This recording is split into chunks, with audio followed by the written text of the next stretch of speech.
Salam alaikum, l'île au trésor. Le titre, le chargement des armes. Le capitaine Smollett et le second Monsieur Arrow nous attendent à l'arrière de l'Hispaniola. Je remarque que Monsieur Trelawney parle à Arrow comme à un ami, mais qui se montre froid avec le capitaine Smollett. Celui-ci demande tout de suite à être reçu par Monsieur Trelawney, qui répond « Faites-le entrer dans ma cabine ». Le capitaine entre, il ferme la porte derrière lui. « Eh bien, capitaine Smollett, qu'avez-vous à me dire ?» demande Trelawney. « Tout est-il prêt ?» « Monsieur, » répond le capitaine, « je crois qu'il vaut mieux dire la vérité. Je n'aime pas le voyage que nous allons faire. Je n'aime pas les hommes et je n'aime pas le second. C'est clair, n'est-ce pas? Et vous n'aimez pas le navire non plus? Demande Monsieur Trelawney, très en colère.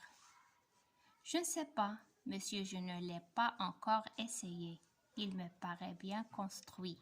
C'est tout ce que je peux en dire pour le moment. Et peut-être aussi n'aimez-vous pas votre patron?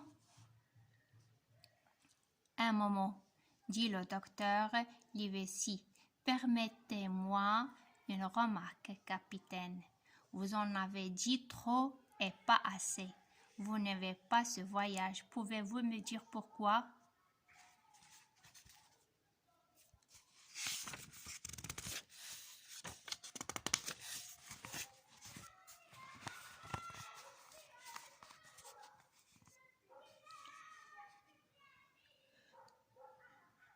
Je dois conduire le navire. Je devrais donc être le premier à savoir où. Et je m'aperçois que tous les hommes de l'équipage en savaient plus que moi. Trouvez-vous cela bien? Non, répond Livesey. Ensuite, j'apprends d'eux que nous allons chercher un trésor. Quand on cherche un trésor, on ne le dit pas. C'est une question de vie ou de mort. Le savez-vous? Et moi, répond Livesey, je le sais. Autre chose, vous avez dit que vous n'aimiez pas l'équipage. Pouvez-vous me dire pourquoi? Les hommes ne sont-ils pas de bons marins? Je pense que c'est moi qui aurais dû les choisir. Peut-être. Et pourquoi n'aimez-vous pas Monsieur Arrow?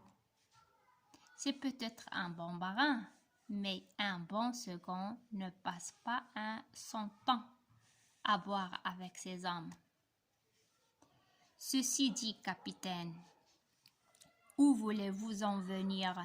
Eh bien, monsieur, êtes-vous décidé à faire ce voyage?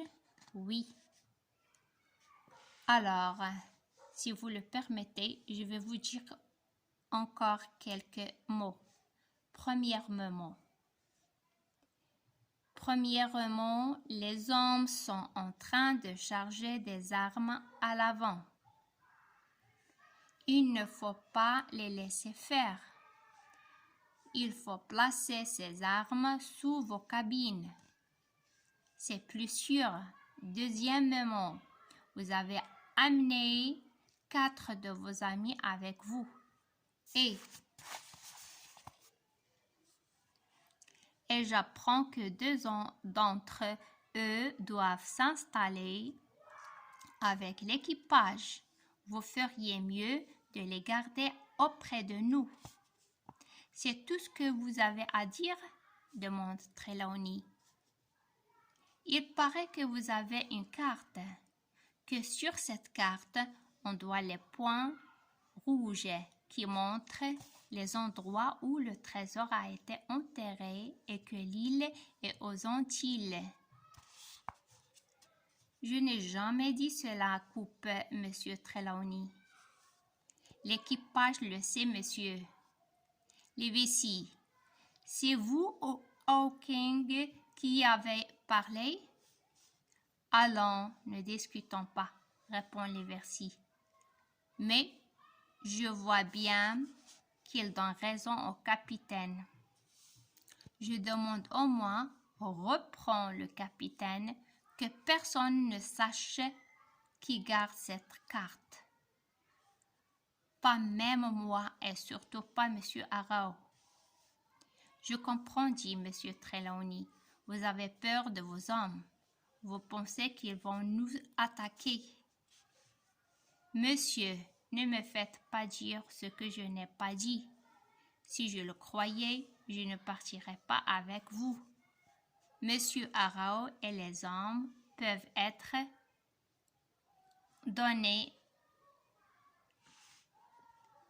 des marins, mais ils peuvent aussi ne pas l'être. Et il y a des choses, je le répète, qui ne me plaisent pas. Je vous demande donc de me laisser donner les ordres voulus. Au revoir, monsieur. Trelawney, dit le docteur, contrairement à ce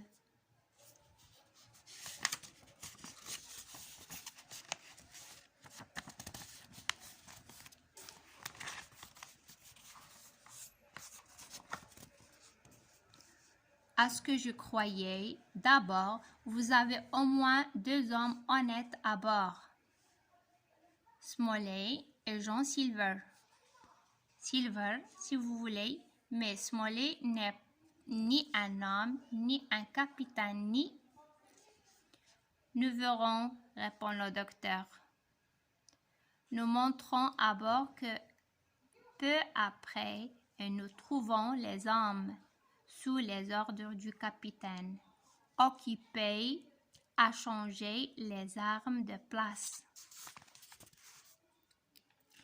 Long John Silver arrive à ce moment avec les derniers marins. Il monte comme un chat.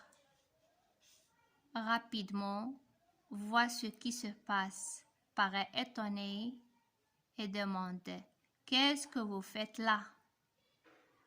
« Nous changeons les armes de place, » répond un homme.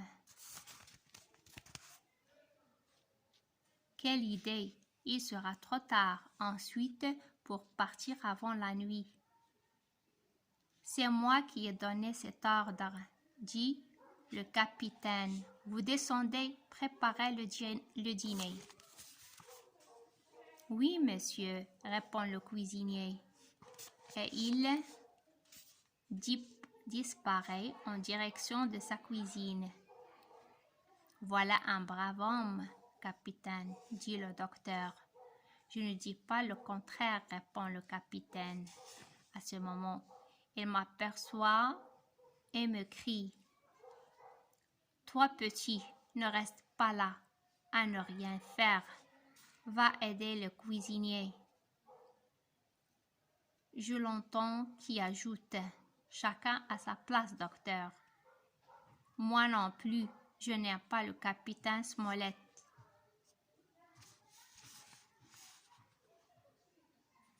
Et c'est fini. À la prochaine, Inch'Allah. Salam alaikum wa rahmatullahi wa barakatuh.